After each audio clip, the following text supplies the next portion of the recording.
Good evening and welcome. I'm Hailey Coxon and this is Mountain Memories on the Spirit of Motorsport TV. Good evening. Thank you everyone for joining us. So we have Mr. Roy Moore and Barry Wood joining us once again in the studio, and we are so grateful to have them back. Thank you to you loyal followers and viewers who are joining us once again. Mr. Roger Barnes, good evening to you. Evening all, looking forward to another great show. And Andy Caruso saying, evening all, looks like it's going to be a wild and windy evening. Yes, it will, and maybe with the conversation as well. Carolyn Ferris says she shared on several groups. Thank you, Carolyn. We really appreciate it. There's a Facebook user here saying hello, good evening to you. Make sure you click on the link for StreamYard to accept your details, and then your name can pop up for me. Pete Forsyth says, good evening, everyone. Hopefully Mick and Barry are ready to rock. They absolutely are, as is Roy and the wonderful Pat Slinn. Gail, of course, says, hi to Mick. We all miss him so much here in Ireland. Have a great show, everyone. Thank you, Gail. All right, guys. So remember, you can send your questions to our guests this evening. We, of course, have Mr. Roy Moore and Barry Wood back with us in the studio, but they are joined by two very special guests. Now, last time when we had Kenny Arthur and Christine on the show, Mick Chatterton tried to join us for the chat as well. Unfortunately, we had issues with his audio, but tonight we do not. So he can finally join in on the chat. And also Mr. Pat Slinn will be joining us as well. Before we do have those special guests enter the virtual studio, let's be joined by Mr. Roy Moore and Barry Wood. Evening, campers. Oh, there's Barry. Well, not exactly Meghan Markle and Prince Harry, but we've got Prince Barry has finally surfaced, so minus the cats. So we're all ready to go, so we should be okay. Nothing controversial now, Barry. So very relieved to be on. It's usually you sort all this lot out, and I've spent all afternoon panicking, but it was absolutely simple. Thank you, Hailey. We're here. Looking forward to it again. Well, you're looking great, Barry. You've done a really good job. What do you think of our new setup? Lovely. Brings back some memories. Like it very much indeed. Thanks to the picture from you, Barry. I believe you sent that to us, didn't you? It's a great picture of. Yes, I did. Yeah, it's a Richard Ragler photograph, by the way. Just give Richard a plug there. Richard, thank you, Richard. It's a fantastic shot of one of our favourite viewpoints, as Roy was just saying. Yeah. Well, we can only can see the view, but we can't see the bike. But we will do after, I'm sure. We will. Now, just behind me at this viewpoint as well, it's an infamous. We were just talking about, weren't we, Roy, coming up to the Quarterbridge. My auntie lives in Ballabruey, which is just behind there. So we used to sneak down the lane through the bushes, and we'd sit just by the Nook shop there and watch the races as they came, because it's great how they slow down at that corner, isn't it, and take that right turn. Well, sometimes they do. We've seen a few incidents there. We've actually seen Mike Hailwood slide off. He was riding a Benelli one year and he came down to Quarterbridge, and I don't know what happened on the approach, but he slid to ground and we were there. There was absolutely nothing wrong with him. He picked himself up and was a bit embarrassed, I think, about it all. But what I remember about that little incident there was the fact that his father, Stan, appeared later on just to get the views of the marshals as to what has happened. Not sure what happened, really. He just tipped it in and it went from underneath him and away. But there's been some spectacular sidecar incidents in and around that area. Mike Kane would know the name of the driver and the passenger of a German outfit that came down. Was it Ritter? I'm not sure. But there's a roundabout just on your left shoulder, or there was, which comes into play. Certainly it's free-flowing traffic now, but there was a roundabout, and that's where the marshals all congregated to deal with any incidents. And this outfit got out of control, probably round about the entrance into Ballabruey, where you sling a hard right and then up a very steep incline. And it came down, bounced off the wall, burst into flames, and finished up on the island. They were all right, but it looked spectacular. And of course, the thing about Quarterbridge is, with full tanks of fuel and cold tires, we I mean, in the old days, it wasn't much of a problem really, because they were all unthreaded. But there's quite a few spectacular photographs of somebody, again, Clubman's TT or Manx Grand Prix. Alistair King was the one. He was past Quarterbridge and on his way to Braddon virtually when he slid off and the thing burst into flames. But there's quite a few that have just lost it just as they just peel it in by the nuke to take the apex on the right, just exactly where you would expect to see Mick Chatterton, right absolutely on the apex. And certainly they just lost it. And then policemen with feet on fire because they had a full fuel tank on to start the race. So yeah, it's a very, very interesting area. But enough from me. Barry will be able to enlighten you about a few more things because he's actually ridden it. I'm only talking about it. Well, just saying about the Quarterbridge. My mum watched it there as a little girl. She lived there, and she actually witnessed the Jet Duke accident and the Alistair King accident. She saw both of those. First time I went down there to watch, I think I was taken down 1971 Manx Grand Prix, and we walked from Williston down along Tremont Road and across the Portachee Meadows. I don't even know if you're still allowed to do that now, or if it's all private, but that's where we watched from. A couple of years I missed the Grand Prix with legs in plastic. We watched down the Quarterbridge because the first practice at the Manx was always very interesting. That lots of the locals or the Irish road racemen had the bike set up with the roads nice and soft, whereas a lot of the English boys had the bikes completely wrong and they were out of control on the first couple of laps. And that was always interesting to watch the first couple of laps of the Manx. It was also the place a few years back when he was stuck from Marshall's and John McGuinness offered the services, if you remember that. And Ryder came off at 250 just after the Alexander Drive junction, and he ended up nearly by the Quarterbridge, and John had to leap into action, help to put him on the scoop stretcher, put the neck brace on him. And when he was interviewed after that, he said, well, I've raced here for years and years, he said. And that was the most frightening bloody thing I've ever done in my life. Yeah, fair comment. That's exactly right, that. But a lot of history there. It was just a bit far out for us, but talk about it a bit. Good times. When you're thinking about it, there was, I think we've recalled it, but again, we've got a new audience. Right over your left, right shoulder, one Manx Grand Prix night, and the policeman on duty was a fella called Ocker Kane, who was the policeman from Pulley, and there must have been, I think it finished up 7 people who came off. It wasn't a perfectly dry night. There was a little bit of moisture about. But these things were coming down, and it was like kind of taken as granted. You had to be very lucky not to fall off the way things were going. And the marshals were good. Nobody was hurt. And there's just a bit further down, there's a green gate. And they had all these bikes lined up by this green gate.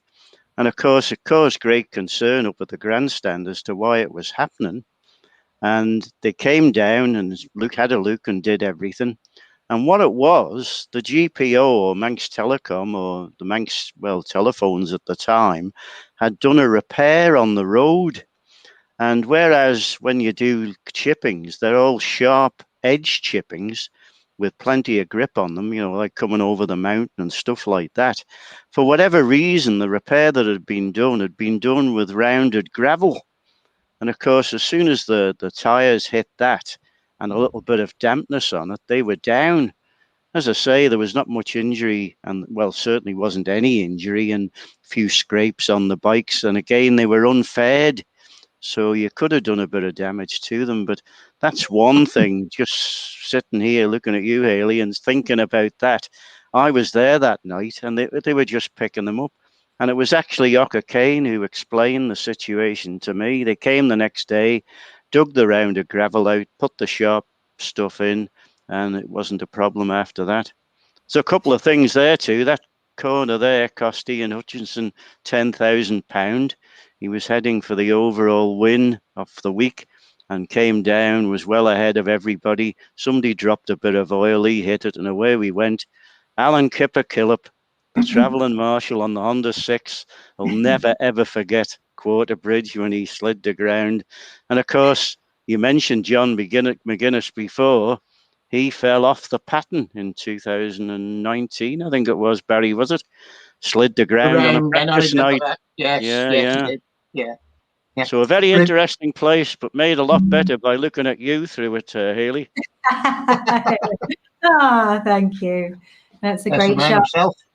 So we've got Brian Spooner saying that that's where he's watched his first TT just over my shoulder. Where Steve Ward, he became my hero. He led on the road for 6 laps in 1993 or 94 for my first Manx Grand Prix. And Stephen Hallam says, as a loyal TT visitor, 50 years, any chance of a piece of memorabilia from the old grandstand? Oh, I would love a piece of that as well, to be honest, Stephen. Great. And then we had Roger Barnes saying, where do you start braking for the QB, Barry? Great question. Long time ago, I don't remember that, but it was always the case for me and for most of the things that I would be telling the newcomers, that where you go over the junction of Alexander Drive, there's like quite a pronounced a rise there, quite a bump. So you would always be just trying to roll off before that and go down a gear, and then you're trying to ride over that on the power. Once you're over that, then you can concentrate on braking. So I would say just after the junction, really. Anyway, I did try to repass Bud Jackson one time there, and I made a total fool of myself. I was mad because he passed me, and I tried to be clever. I learned a lot from that. Just looking at the where the shop is as well, you used to have 3 levels of spectators there, didn't you? You had, quite apart from the ones on the grassy bank, you had them all on the roadside, and then you had them upstairs, all the way up the stairs, and on the top. And then there was another part on the very, very, very top as well. There was massive crowds there over the years. And a picture we had a while back, right, Hailey, again, right behind you, just to your left shoulder, there was a lamppost right on the curbside there back in the 20s and 30s. And I mean, it wouldn't be allowed now. It was highly dangerous, but riders actually cutting right in by that. And the other thing, of course, as well, the first TT on the mountain course, 1911. This was the first corner just down the road, and the reports of the time from the 1911 reports referred to the treachery. I mean, probably one of the slowest corners anyway, but treachery of Quarterbridge, yeah. A lot of history. Another interesting fact about the Quarterbridge is that all the photographers going back to probably round about that era, they were limited in what they could do. And there's a lovely story that they always went to Quarterbridge, and when the riders were starting at different numbers, they didn't know who was going to win, but they could guarantee that if they got a photograph of somebody at Quarterbridge, they might have broken down some of the numbers later on, but they could guarantee that they had a photograph of the day's winner. What they would do would then put the film, none of this digital mucking about, put the film, give it to somebody who would then hair off the Castletown Road down to Ronaldsway Airport, load it on a plane, fly it to Manchester, get it developed, printed, while the race was going on for about 3 hours. And then they could guarantee they'd have a photograph of the winner. And that's why the majority of shots from the old newspapers of the old days show the winner at court. There's a fantastic photograph of Jimmy Guthrie with that lamppost that he's talking about in the background. So just another interesting observation of Quarterbridge. Good stuff. We got Stephen Oates saying, my dream came true. I did 2 laps in practice, went straight through the grandstand, pulled in at the QB, out of fuel, and went for a pint. Typical Paul Rose, man. That's what I would expect. Yeah, it says this, yeah. It's all in the breeding, isn't it? It's all in the breeding. David Smythe says, looking good, Roy. Have you always commentated into the stretch into Ramsey, he's asking? No, we started off at Ballacrane, would you believe, all those years ago. And then we had a stint up at the Bungalow. And then we were garden leaved after they changed the commentary points, and then brought back to the Hairpin, which, fair comment. Very good. Very good. Got loads of great comments tonight. So thank you everybody for tuning in. Keep those comments coming and your questions. We also have the 2 more guests coming in. So make sure you send those questions in for the guests as well. So should we invite the first one, Mr. Mick Chatterton? It's about time we get him joining in the conversation, isn't it? Certainly is. Excellent. Good evening, Mick. Hi, Mick. Hi, boys. And hey, Hi, Mick. All right, right. how are you? Hi, not so bad. As good as you can be these days. Yeah. I know. Thank you so much for joining us, Mick. It was great to have you with us last time. And it's a shame we didn't have audio, but we're grateful to have you back. As I know you've got such a great love for the Isle of Man and for the mountain course. You had 40 consecutive years, is that right, racing around the track? Well, I did 3 years in the Manx, starting in 64. And then I went to TT in 67, and I did 38 years in the TT. 38. 37, won't it, without the foot and mouth thing? But yeah, 1967 to 2004. Wow. The reason I stopped in 2004 really was, apart from being too old, was when they took the racing bikes out of it, and because that was my main interest. I was never really interested in the road bike racing. I was offered a 600 after 2004, but it made it easier for me to stop in the TT, because if the races that my races had carried on for, I would have been struggling. But well, we've already got a comment here for you, Mick, from John Wright saying, hiya, Mick, from Two Stroke Joe.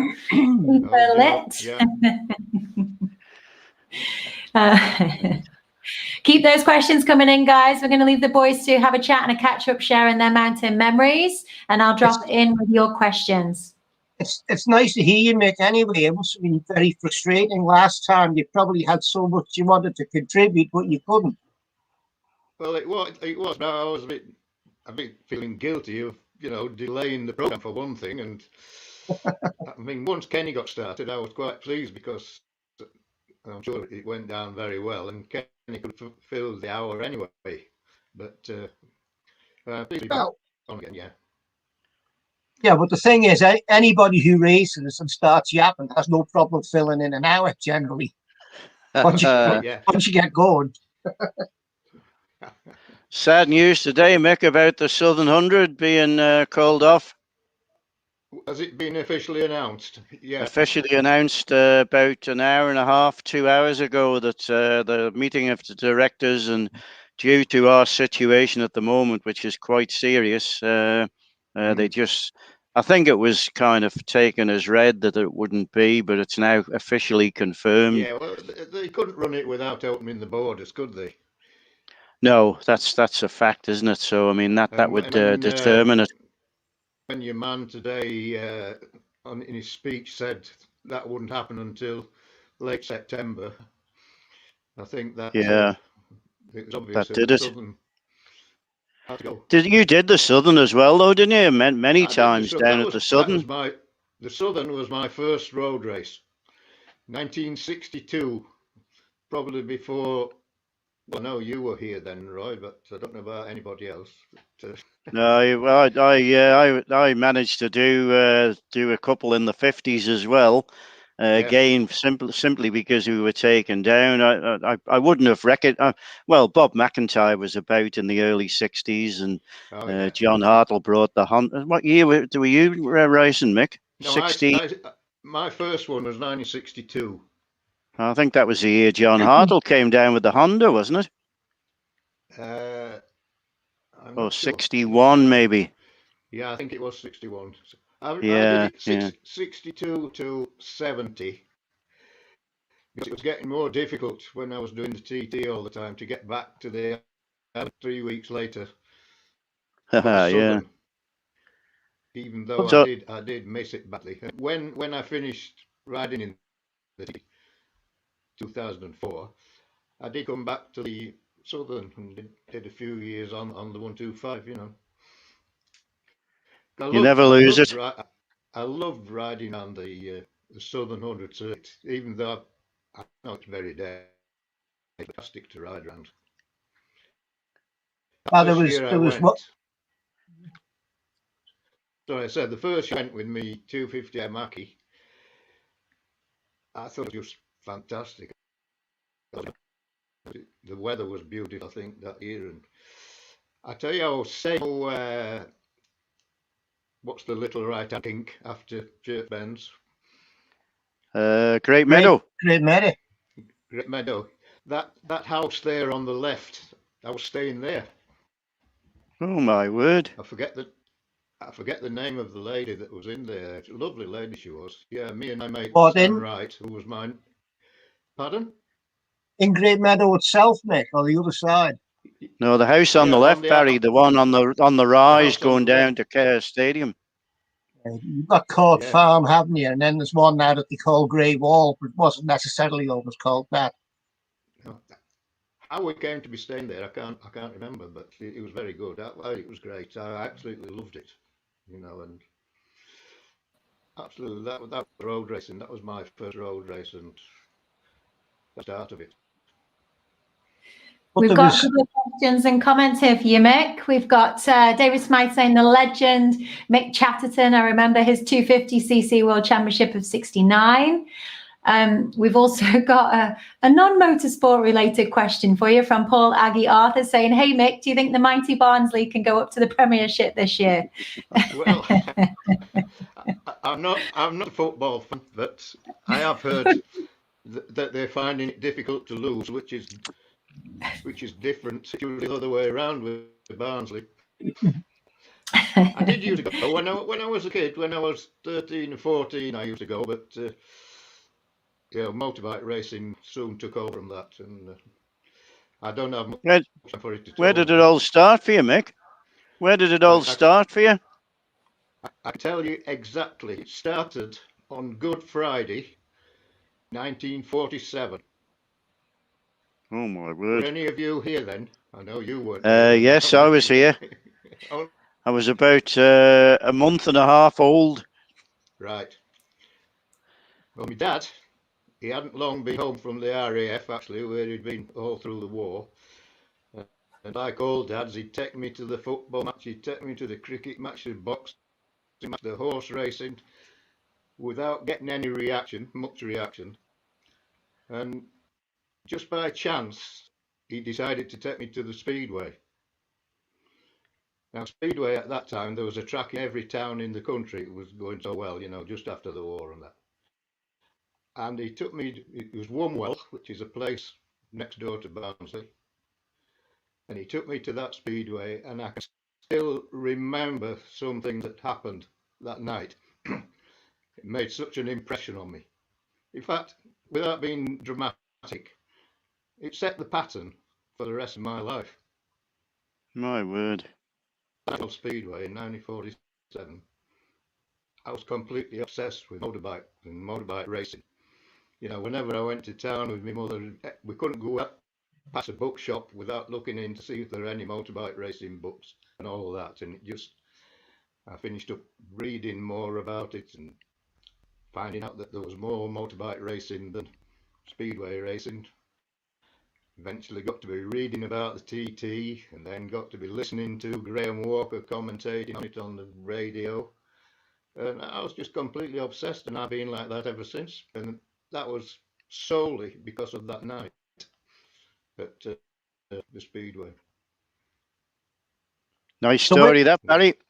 It is indeed. Which circuit was your first meeting at, Mick, from there? What, to watch, you mean? To race at yourself? As a spectator? No, your first race. Where was your first race? My first race, there was a lot of field circuits up in the north of England at that time. Mm. And it was one of those up at Charter Hall, they called it, which is nearly in Scotland. Yeah, I've heard of it, yeah. And I had a lot of us had Tiger Cubs at that time, because at that time there was the 200 class was very popular, because you couldn't go out and 125 in those days like you can now.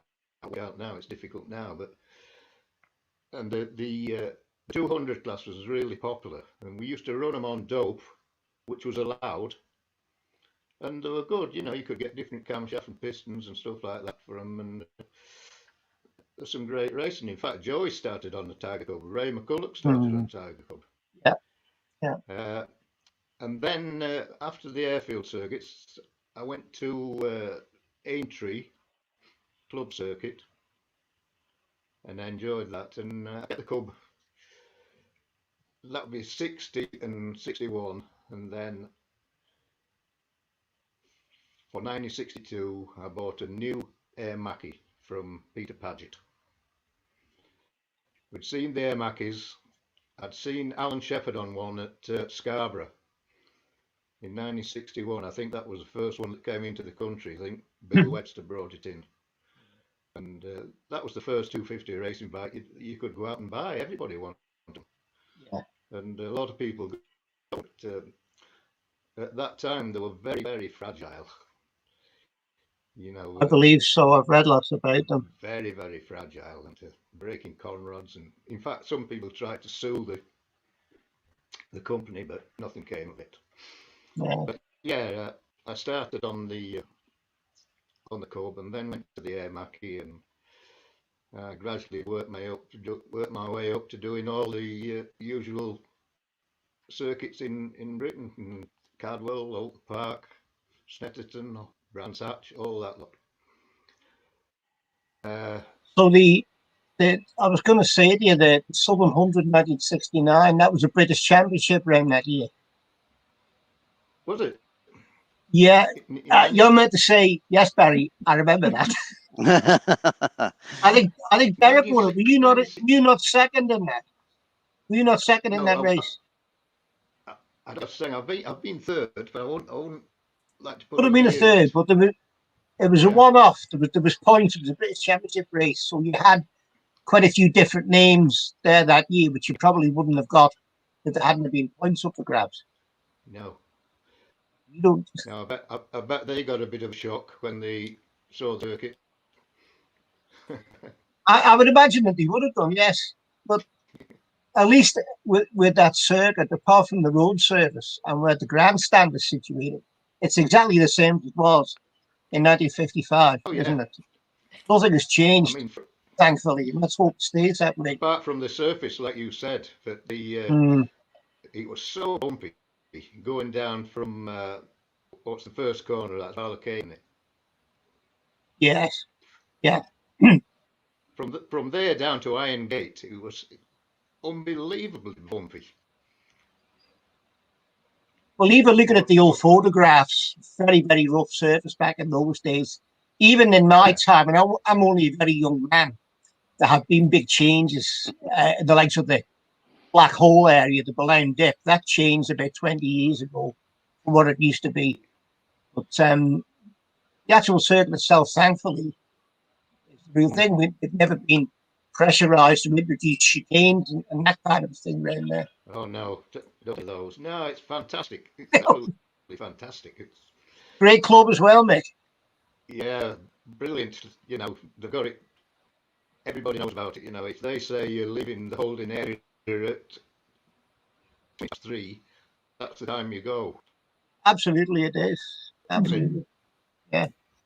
So if I could just share some more comments, guys. We've got Brian Spooner saying, I'm privileged to say Mick rode my 250 Honda in 95 to 97.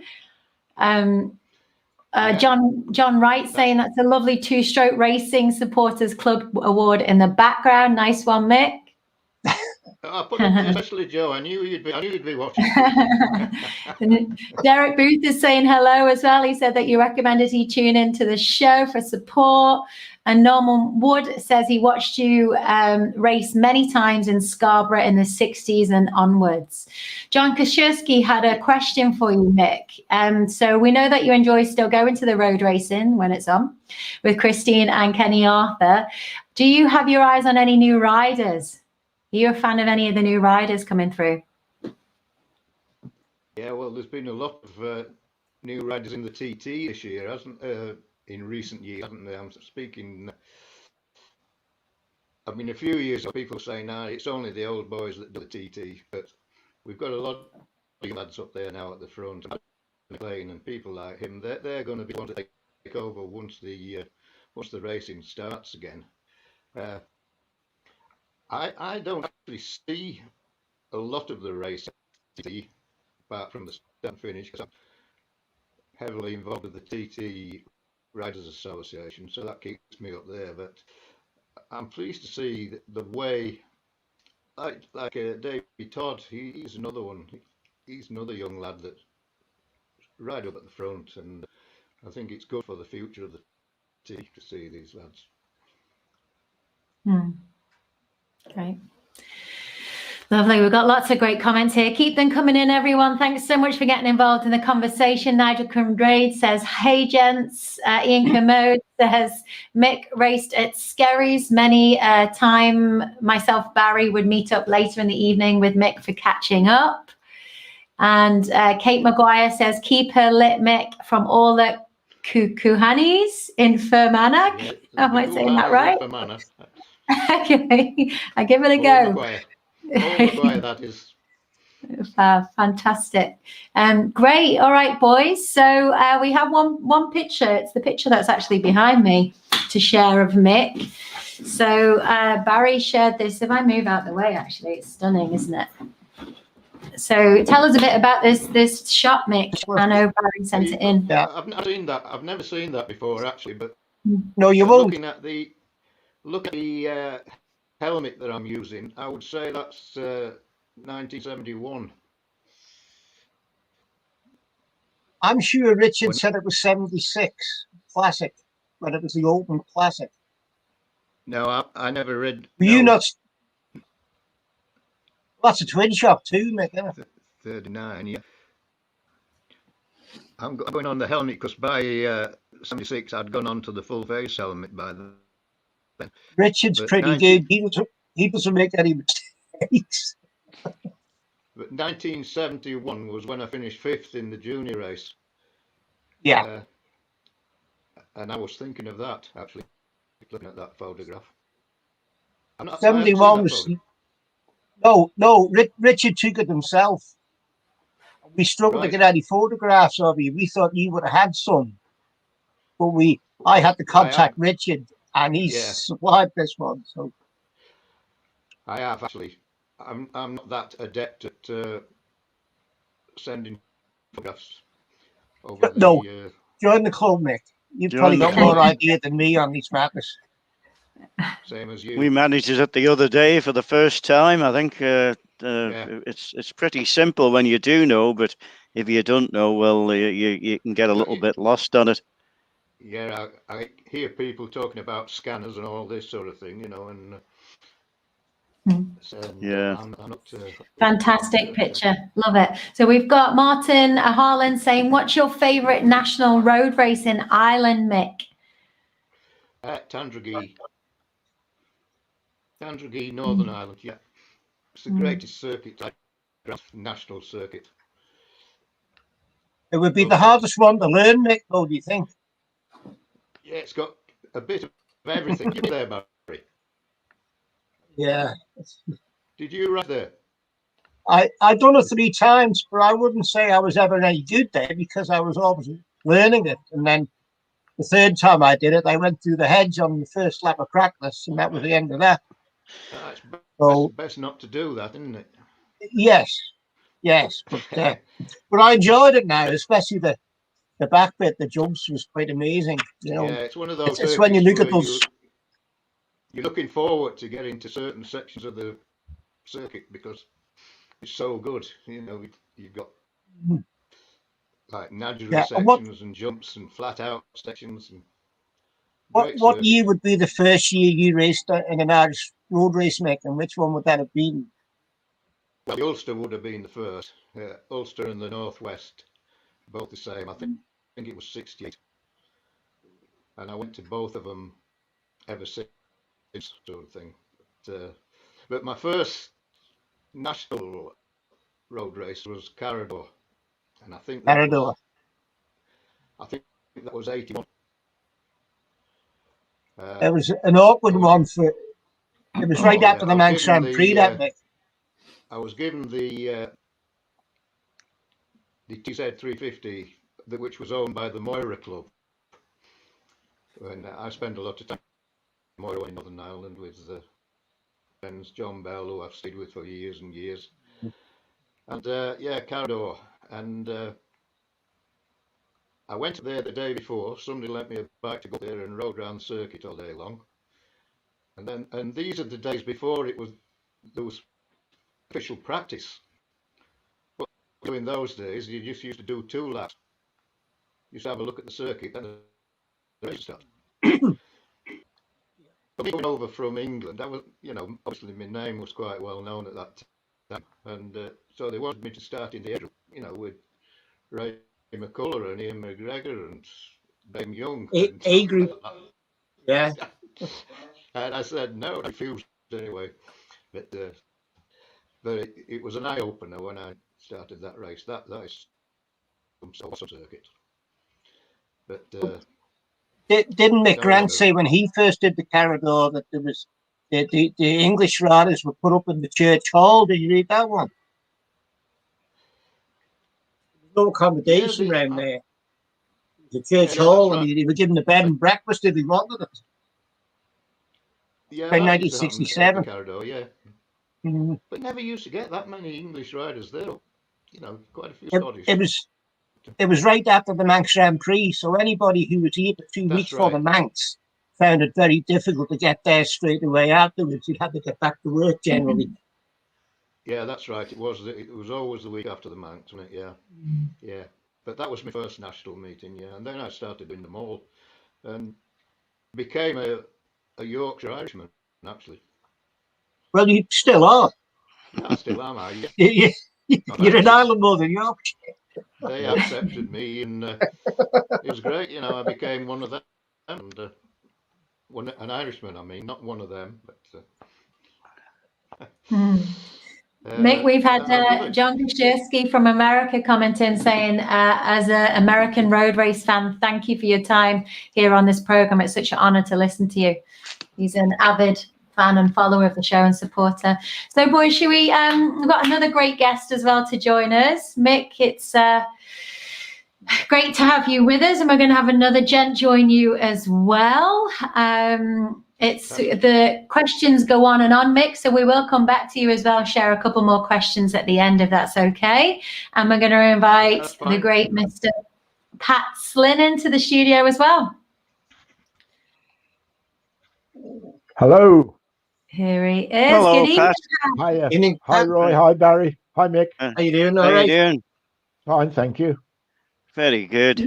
What a delight to see the face. Sorry? What a delight to see the man behind the face. Well, I can recognise your voice, Roy, from the hairpin. It's a bit of a giveaway at times, but we're not disappointed. So, Roy, tell us a bit about why it was going to be special for you to invite Mr. Patrick Slinn onto the show. It's an age thing, isn't it, really? I mean, we all know you only have to mention June the 3rd, 1978, and away we go on knowing all about Mike Hailwood's comeback, and we've read it so many times. There wasn't too much footage about, quite a few photographs, which I think we've got quite a few, but then you learn all the names behind the scenes, and certainly Pat's name came up. I think there's a couple of photographs of him pushing the bike and taking the carburetors off after when Mike had come in, and the stories. It was just such a delight when he said, there's Mike at where we were talking about before. Absolutely, where Mick Chatterton was, right on the apex at the Quarterbridge. But it's not for us to be talking here, Hailey. It's for Pat to tell us all about that glorious time in 78, 79, and maybe reflect on 77 when Ducati possibly could have had another win. But he knows all the details, and we'll sit back and enjoy listening to all that about that, Pat. We were involved in 77 when Roger Nichols got that little bit of a decision against him. Oh yes, I was there. It was, I suppose, really, it was the first time I realised that politics came into road racing, into motorcycle sport. The story is that there was Roger Nichols on the ex-factory Ducati that was owned by Sports Motorcycles, and there was Phil Reed on the Honda Britain Honda, and I think it was on the third lap that Roger was leading the race, and he was coming in for fuel.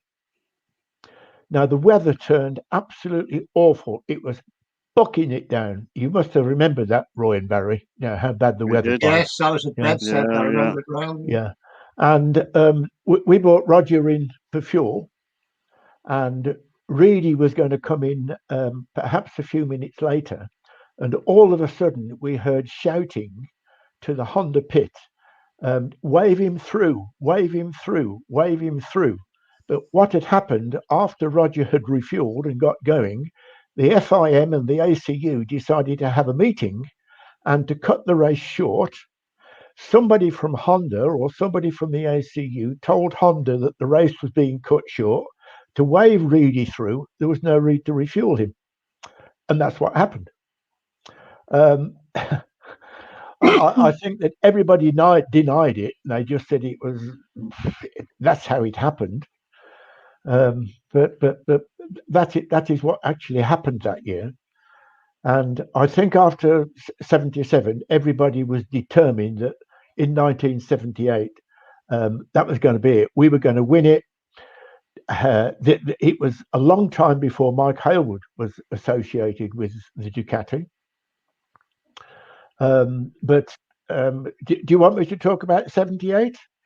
Well, it's just saying it started in 76, really, because Roger Nichols and Steve Tonkin were leading the 10-lap production race by the country mile, really, wasn't it? And I forget what happens. They ran out of fuel, I think, was it? Or something. If I remember rightly, it was fuel they ran out of. Yeah. And I think there was another excuse given, but I think it was fuel officially. Yeah. Just to explain, when you're saying coming into the pit, those of our audience, the 3 or 4 that are out there, would be thinking, well, what happens if he came into pit lane? He'd have to slow down, have to stop, and then go again. All this was on the outside of it, wasn't it? It was on the outside fueling. That was right. So you could kind of direct somebody to carry on. I mean, Phil McCallan didn't come in for fuel and stopped at Quarry Bends, but they would know that they had enough in to do 1 lap, which was all that was required. And I still, it's absolutely disgraceful, really. But that was the way it was. I think Phil Reed went on to win the World Championship with that win. Did he, Barry?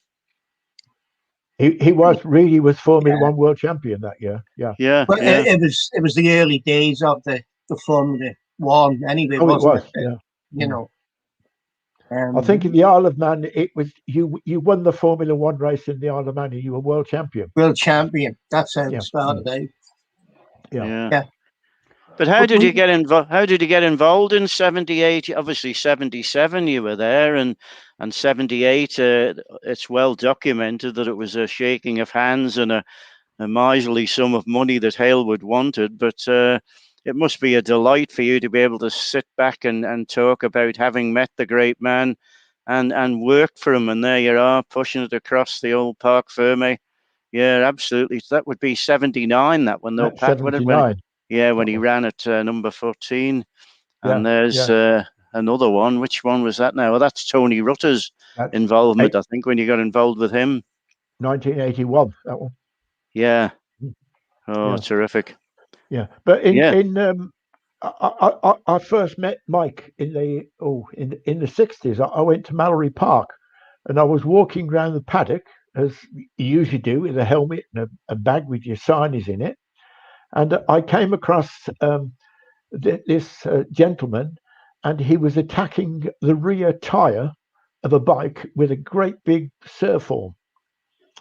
And I stopped and I said to him, "What are you doing that for?" And he said, it's a brand new tire and I'm running it in. And just then, Mike Hailwood walked out of the caravan, and it was Stan that had been running his tire in with this big surf arm. And I pushed it off the stand, and he sat on it, and he looked behind, and he said, "Give me a push, please."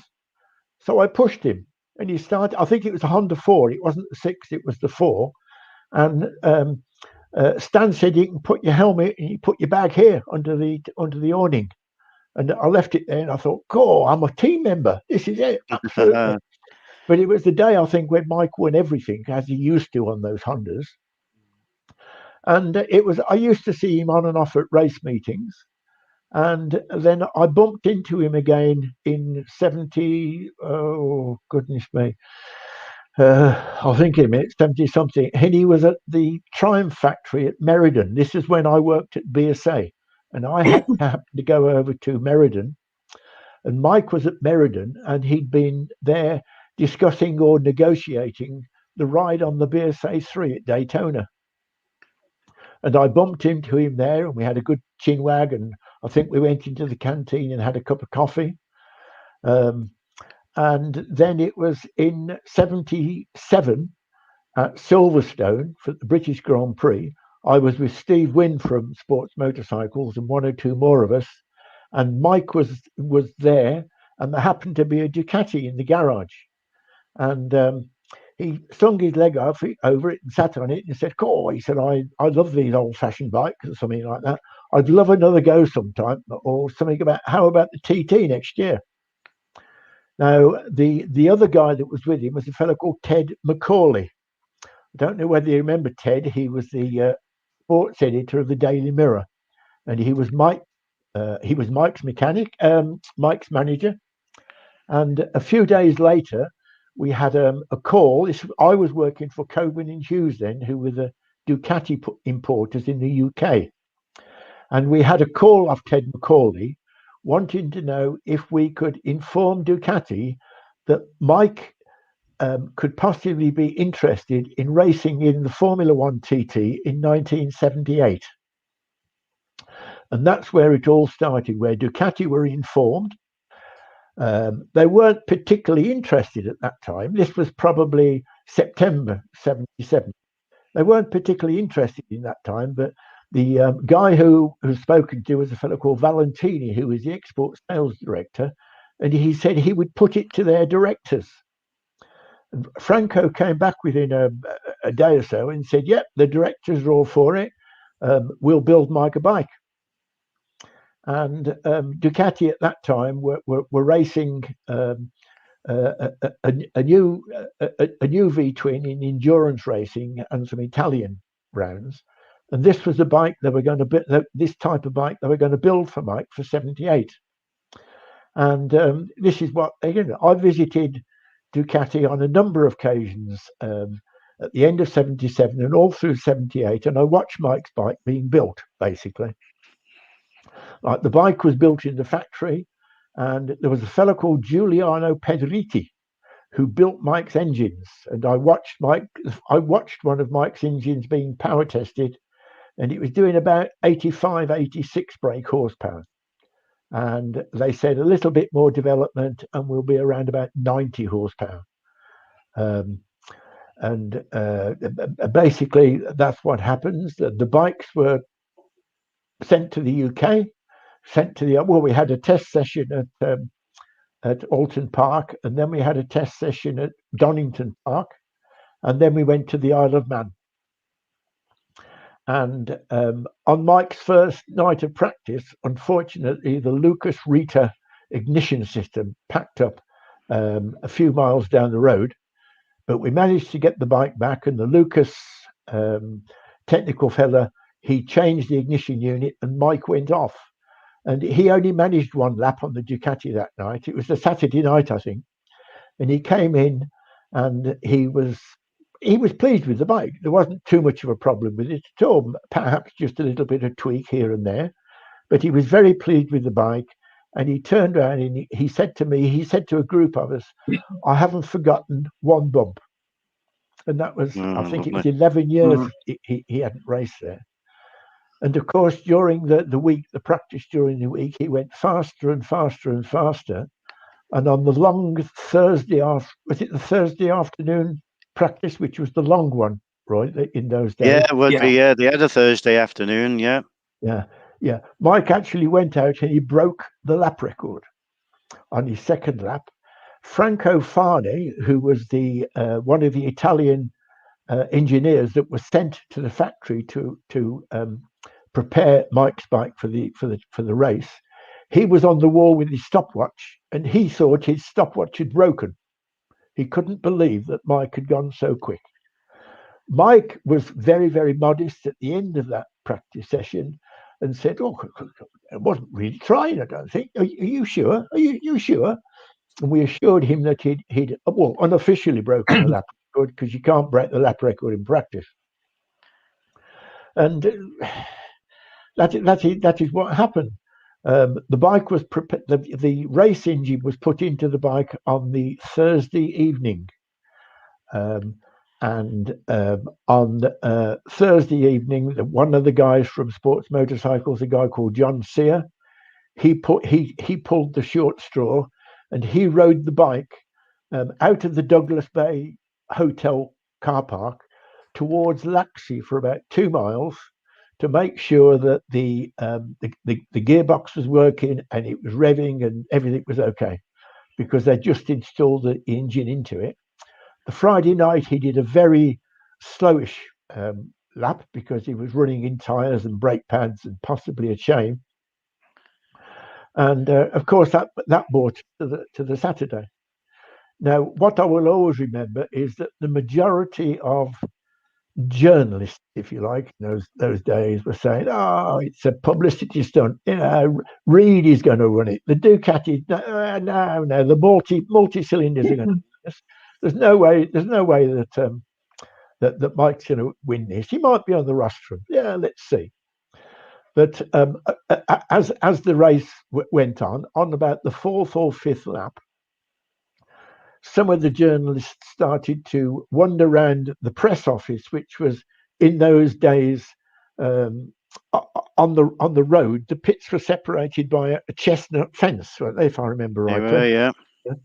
Yep. And everybody was congregation in there. I don't think they could believe what they were seeing and what was happening. I honestly don't. Ted McCauley was saying, he's done it, which meant he hadn't won the race because the race was still on. What Ted was saying is that Mike has come back and he's proved himself. And of course, Mike won the race. And then we had lots of journalists saying, "Oh, we knew we'd do it, really. Oh, yeah, it's a foregone conclusion. Yeah. We'd do this. Yeah. And but at the end of the race, it was typical Mike. He was very modest. Well, didn't really try, but he didn't say that publicly. He was saying that to the group of us. The bike went into scrutineering, and the bikes have to stay in scrutineering for an hour. And if anybody is going to protest, I believe I'm right in saying that the protests had to be in writing within that hour. And after the hour, the bikes could leave the parc fermé, or leave the scrutineering tent. And that is what happened. All that the scrutineer, who I think in those days was it Alan Verity? I think it was Alan Verity. All he was interested in was the size of the carburetors. And I was asked to take the carburetors off the bike, and Alan turned up with his vernier and he said, yep, they're 40 millimeters, put them back on the bike. And that was it. We had a celebration party that night, which was something that I will never forget. We had a tug of war, and we had the sports motorcycles and the Ducati people on one side, and we had the press and the trade on the other side. And Mike was the anchor man on our side. And the press, they couldn't understand why they couldn't do anything. It was solid. They couldn't get it anywhere until it was realized that Mike had looped the rope around the wing mirror of a car that was immediately outside of the restaurant. At the end, at the end, when we left the restaurant, I think the sun was coming up, and we went back to the Douglas Bay to carry on. And it was while we were at the Douglas Bay, Mike realised that he'd left his winner's trophy on the back seat of a taxi. Oh But my goodness! the taxi driver realised and bought it back.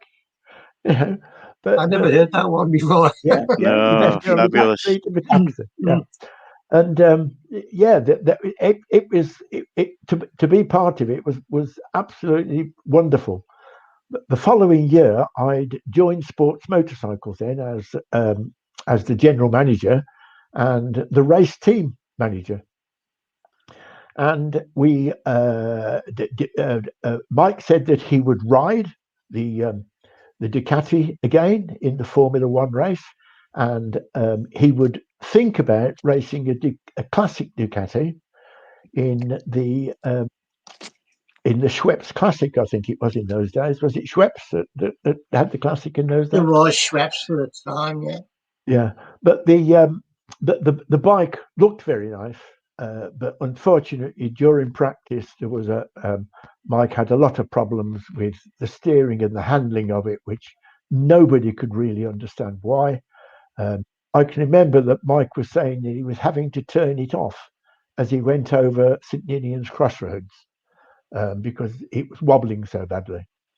And the Italian mechanics were there again.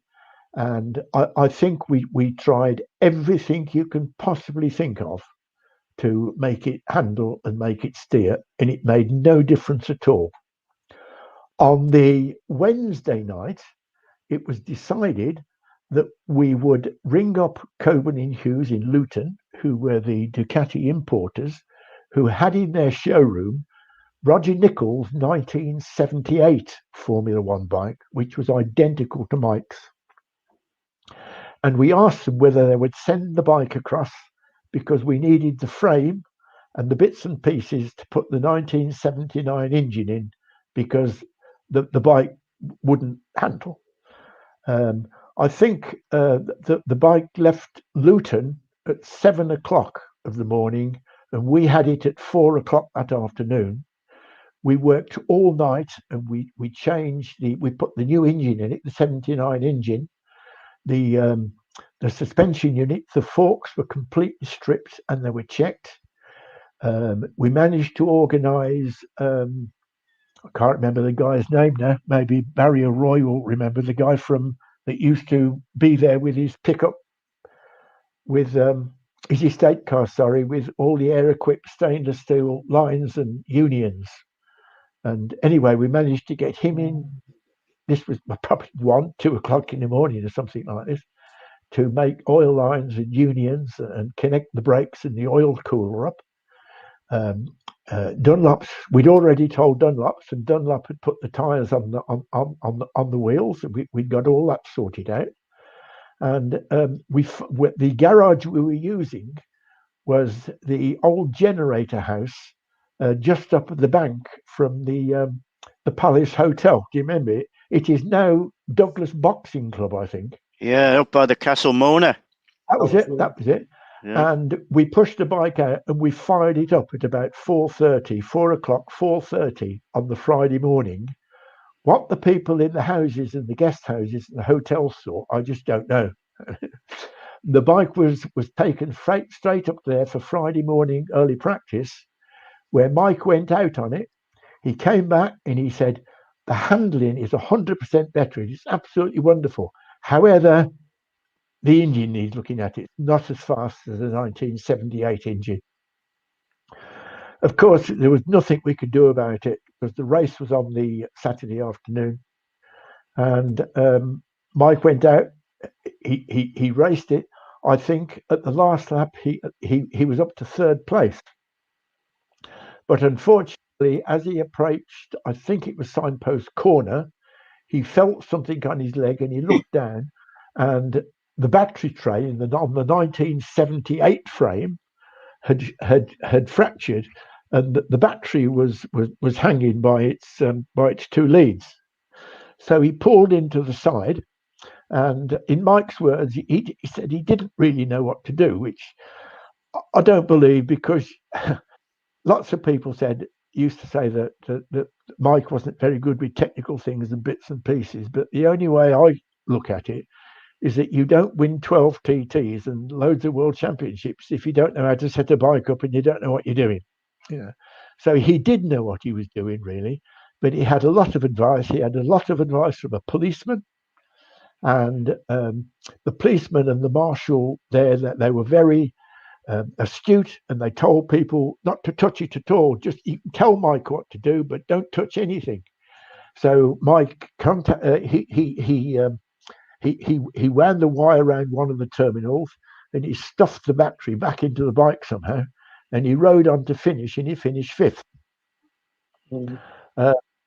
But probably, I personally think that race was one of Mike's best races around the Isle of Man, because he'd got an engine that was slow.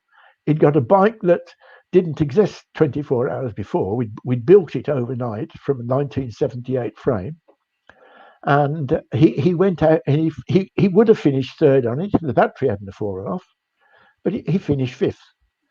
And but basically that was 1979.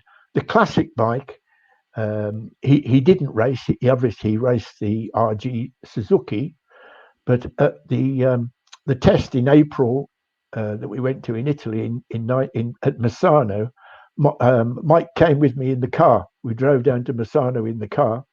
Well, sorry, no, I picked him up at the airport. We drove down to Misano in the car, and he told me that he would possibly be racing the Suzuki.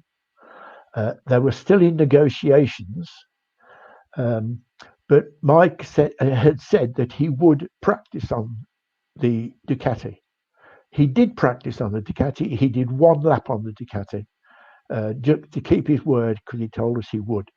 But obviously, he raced the Suzuki. Did he win the senior race and finish 2nd to Alex George in the classic race? 79. Yeah, 79. He won in the senior. Yeah, Senior TT, riding number 8. Yeah. And the other race was 3.4 seconds. It was very, very close. It was a great race. Yeah. And basically that was it. Mike came back in 1980, and he did a demonstration lap on the Ducati. Unfortunately, we all know what happened in 1981, which was a huge shock. But to be mixed up with sports motorcycles in those days, and with Steve and with Mike, it was absolutely fantastic. You couldn't hope for anything better, and you couldn't hope to be associated with anybody more gentlemanly than Mike Hailwood. As my wife Elaine will tell you, that he said please, he said thank you, and he opened doors for ladies. Yeah. That's at Mallory Park, which was he went to Mallory Park after the 78 TT, and he gave all the European and British Formula One scratchers a lesson in how to race a motorcycle those days. We'd got the same problem there with the press for saying, oh no, Reedy and the Japanese Maltese are going to run away with this. The Ducati is a slow revving, long wheelbase thing, and it hasn't got a chance of winning. But of course, he beat John Cowie, didn't he? And he won by about 5 or 6 lengths, I think. It's Mike with Nobby in 78. 78, yeah. With the Yamahas. I will never, ever, Roy and Barry, be able to understand what happened that year, because Mike had got 2 of the best Yamaha mechanics in the world working on those Yamahas. And in Mike's own words, they were the slowest things he'd ever ridden, and they were absolutely awful. So that is amazing why that ever happened, I think. Yeah. What an absolute delight, Pat, to listen to that. It's been a privilege just to go through absolutely non-stop, and the gems of information that you've come up with are fabulous. We applaud you. Absolutely. Oh yeah. That is my pride and joy. Really, it lives in a bag, so that it doesn't go, go faded. Yeah. But Mike came to Manchester in the beginning of 1979 to release that book. Ted Macaulay had arranged something at Waterstone's bookshop, I think, in Deansgate in Manchester, and we went to this do, which was just a typical, glass of wine, and here's my book, and it cost £15.75p. And I think Hailwood chipped in and said, "Yeah, they give me 10 bob every time one sold or something." Anyway, but as we were about to leave, he gave me that book, and it wasn't until I got home and opened it that I saw what he'd put in it. Fantastic story. Probably the most emotional day I can ever remember at the TT, and lots of other people would agree with that. Formula One race 78. I was only 14 years old, and I can remember adults crying publicly. It was such an emotional time. I don't know what it must have been like to be a team member at that time. It was.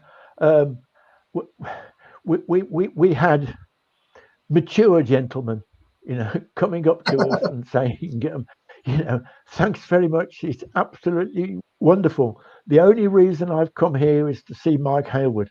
I haven't been for 20 years. Exactly. I've come to see Mike." And everybody, there were so many people who were so emotional. And I can remember Mike saying that when he went through Ramsey on the last lap, he could hear people cheering and clapping. Oh, I'm sure. Yeah, definitely. Now, he also had a tumble up the Yamaha early morning practice at Braddon Bridge. I'm sure that must have put a few shockwaves through the team at that time too. Yeah, we were in the breakfast room at the Douglas Bay Hotel, and Ted Macaulay came in, and he sat down on the table with Steve Wynn and me and whoever was at the table, and he said, "I've just come to tell you that Mike's had a tumble off the 250 Yamaha."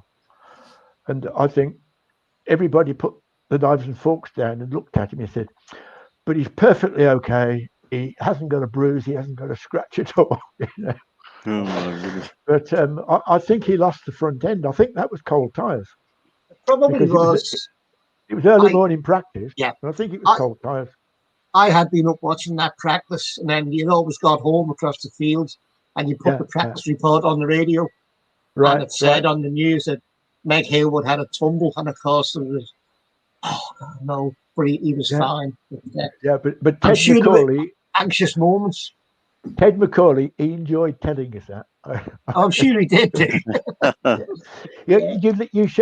You showed the photograph earlier of Mike on the Ducati, and what every time I look at that photograph, I can see that on the side of the fairing, all the paint has been rubbed off it, and it's just a white scratch. And I said to Mike, I said, where can't see it on that. Where's this happening? And he said, "Oh, I know where that is. That's the bottom of Bagara, where the fairing was going down," which always made me laugh, because one very quick story is that in 1959, I went to the Isle of Man on my Bearsay Bantam. I was still an apprentice at Bearsay Motorcycles then. And it was during practice, and I put I parked behind the wall at the bottom of Bagaro on the right-hand side, where you could watch in those days. And there were some German people sitting on the wall. And I noticed that there was a lady, and she was she was in a pair of black leathers, and she was sitting on the wall with her legs the other side of the wall. And John Surtees came through on the MV, and she fell backwards off the wall. Not surprising. And every time Bagaro is mentioned, those are the two things I always think of. Just briefly, what about the other sports motorcycles, Ducatis, the one George Fogarty had? Were you involved in working on that? Yeah. Which year? The one that I saw the one that got buried into the hedge at Signpost. I was there that day. That was the classic Ducati that had built for Mike Hailwood. Right. And Mike obviously rode the Suzuki, so George took the Ducati, and I think he'd only done 2 practice laps on it, maybe 3, and of course he stuffed it in the bank at Signpost Corner. Signpost, yeah, I was there that day. That is one of the most severely damaged motorcycles I have ever seen. Signpost isn't particularly fast, but the frame was broken and twisted. Both the wheels were wrecked. The forks were wrecked. Obviously, the seat tank unit and the fairing was wrecked. It was totally and absolutely wrecked, that bike was. You saw it happen, and then you heard the boom about 3 seconds later as the sound came down the road and it played. But you knew by the sound of it what it was. Yeah, I think we said to George, "What happened, George?" And it was, "Hey lad, I don't know, lad. Hey lad, I don't know." You know what George was like? Absolutely wonderful fella. You know, absolutely fabulous he is. Pat, if I can just share some of the comments. We've had loads of people commenting and got a couple of questions here as well. My cheeks are aching up and smiling so much. Your stories are just incredible. First of all, I've got to mention your granddaughters on here. Is it Tilly and Seb are on here saying hello? They keep sending you a message saying hi, Grandad. Hi, Tilly. Hi, Seb. So we got Graham Clutterbuck saying, great to hear the backstory to Mike's return. I remember it like yesterday. Thank you. John Howard saying these old stories are incredible. Linny Ritzy said fantastic stories. We've also got Colin Orman saying, Patrick, that's a great story about great Mike the bike, Halewood. And we've got Philip Looney saying that took your breath away, Barry. Nearly lost the trophy. Oh, yes, it did, yeah. And Jeremy Gill says, Patrick, you need to write down all of these memories so I can publish them on the official Mike Halewood website, which I run for the family in my spare time. Exactly. There you go. Oh, yeah. I wrote that. Yeah. Fabulous. Yes. Brilliant. Well done, yeah. Where can people buy that, Pat? That they can email me or message me, but okay. I've only just had it done, and I'm not sure of the price yet, but it's certainly not expensive, and it is my story of the 78, 79, of the 78 TT. My story. Yeah. Great. Great. But if people want to email me or message me, you can get me off Facebook or whatever they call it or something like that. Fantastic. Send them a message and grab the book, guys. There's so much more to hear. We're going to have to get you back on as well, Pat. We've got Garant Davies saying, fantastic, Pat. These stories are priceless. Dave Harper saying, absolutely brilliant, ladies and gentlemen. And John Kashirski said this was worth 140 miles per hour to get home and listen. Andy Karish says, I could listen to these stories for hours, and I'm so glad I was there and to see these races as a teenager. Wow. Blown away, Pat. Thank you for sharing these stories with us. So much more to share. It would be great to get you back on again with these boys for sure. And we love to have you back with us as well for the TT at some point too. So we can talk about the Rutter years then. Yes, Michael okay. Rutti is, yeah. It's in the diary. We're going to bring Mick back in. You boys can check in together just before the end of the show. Good evening, Mick. You okay? Yeah, fine. I enjoyed that very much. Thank you, Mick. Pretty fantastic. Because I miss my coffee, Mick. I can understand where Pat's coming from, because I know Mike very well, really. And he loved Mike, I don't know this, but he loved with ordinary people. He was happier. He was mixing with ordinary people rather than superstars. Absolutely right. Have you got time for one very quick story? Absolutely, Pat. Go for it. During 1978, at the end of practice, we were all standing at the end of the pit lane. There was Nobby, and there was Ted, there was Mike, there was me, there was Steve Wynn, there was Mick Grant, there were one or two more people, and we were Mick and Mick Grant and Mike Halewood were talking about the practice lap, And if I remember correctly, Mick Grant said something about, I nearly came past you there, Mike, but I thought different about it. It was only practice. Mike turned round straight away to Nobby and said, Nobby, you'd better check the bike. I think it's only on 3. So that was Mick straight away like that.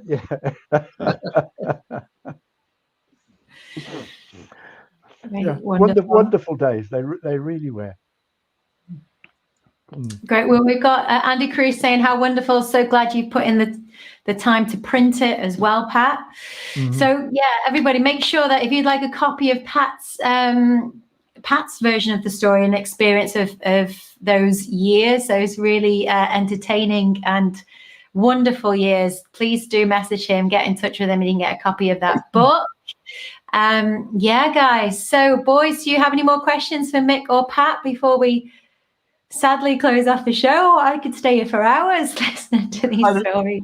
I was going to say to Mick, you done the TT for the first time in 1967, then. So you done the lightweight. I think you were in the top 6 in that race. Mike won. Did you come into contact with Mike on the Honda 6 during practice? What was that like? Can you hear me? He always used to wave to me. I can hear you. Me. Mike would have been out in the same practice sessions as you on the Honda 6 that year. Did he ever come by it in practice? Right. And what was it like being passed by a Honda 6? He always knew who it was. He would always give a wave. Really? Whenever fantastic. But yeah, I finished 6th in that race. I thought so, yes. Yeah. And that was fantastic. I finished 4th. I finished 4th a couple of years later, but when I thought it afterwards, that 6th place was a lot better really, because the first 3 in the 67 race were Mike on 6th, Reedy on the 4-cylinder car, and Alpha Bryans on the others. Right. That was the first 3. Dave Simmons 4th, Smith who was 5th, was 6th. So yeah, for my first TT, I thought that was something special. That was amazing. And how many points would you have got for that, Mick, at that time? Was that 5 or 6 points, was it?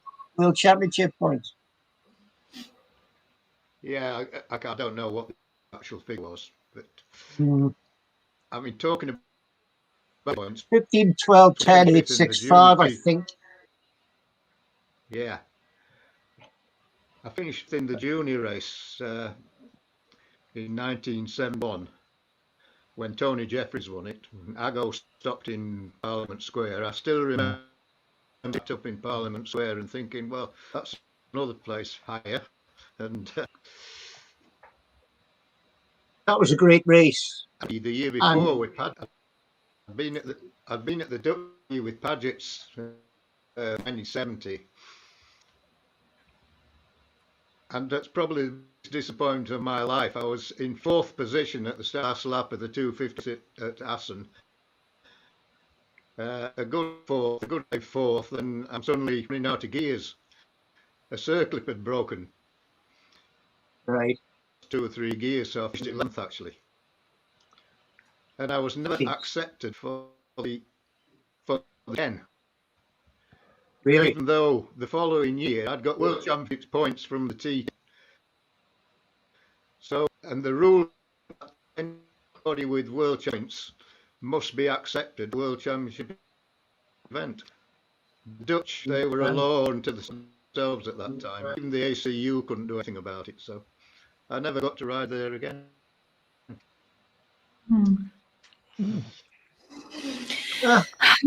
Got some great comments, guys. Just before we close off, we have Seamus Rice saying another great show. Thank you, Seamus. Gary White saying absolutely brilliant to hear these stories. Thank you all so much. Tim Campbell says, Pat, I'd love to read more about your stories and experiences from that BSA days. And Carlos is saying, you really can't buy this sort of thing. Thanks to all of you. Our absolute pleasure. Boys, Roy, Barry, always great to see the two of you. And Pat and Mick, thank you so much for your time.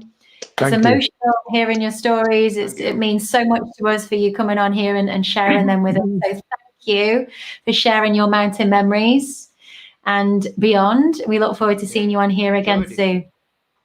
Right. Thank you very much. And I'll be along for my coffee, Mike, as soon as I can. Take care. Roy and Barry, wow, hey. Fantastic. Amazing. Absolutely, amazing yeah. to listen to. We didn't actually have to do very much. We just listened. No, no. Yeah, you had a quiet night, Hailey. We had a quiet night. But King, they've had a good workout, smiling. It's just absolutely fantastic. But you know, these are great names. So you hear these names. Like I've known Mick for years, but that's Slinn, a famous name in Ducati with the Meg Haywood effort. I didn't even know what the gentleman looked like. So great to make contact. Be a great man to have a chat with in real life about these things. Could do another 2 hours, I'm sure, quite easily. Yeah, definitely. I think it's the relaxed atmosphere. I mean, the things like this should be maybe done by others. I don't know, but you would think there would be, well, there certainly is enough interest out there to do it.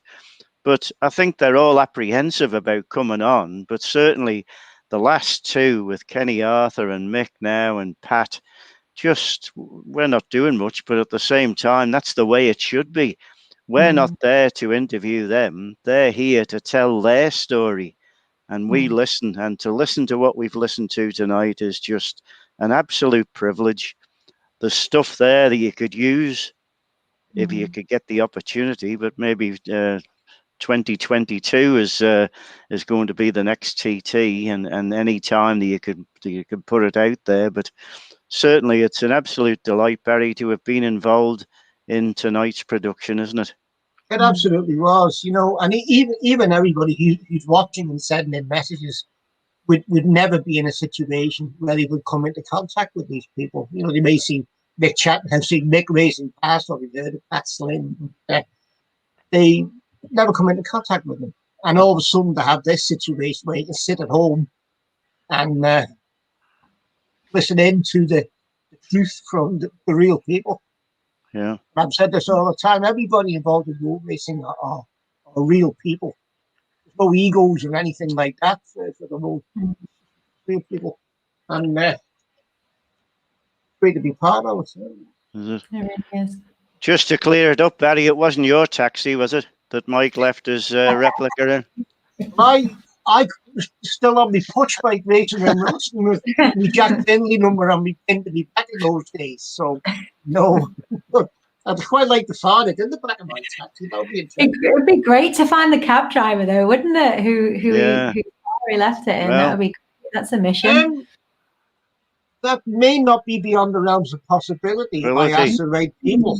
Yeah. That could be a project. That could be a project. Peter Clegg springs to mind.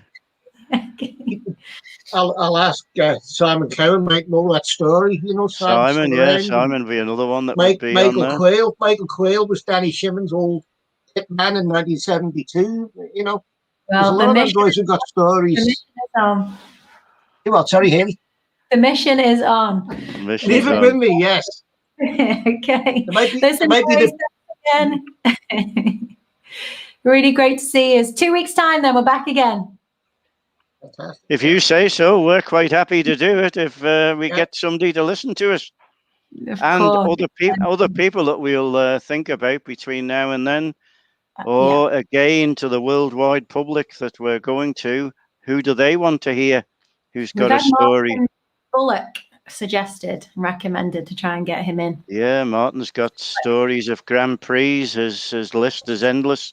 Much mentioned on the site, which again in the lockdown appears to be going quite well. We're still managing to drag some stories up between us, and certainly they're getting added to. And again, a simple photograph of the Cregna Bar the other night, and 20 or 30 comments about it. So yeah, no problem. Back to the grandstand. Back to the grandstand. Thank you, boys. Enjoy your evening, and I'll see you in 2 weeks.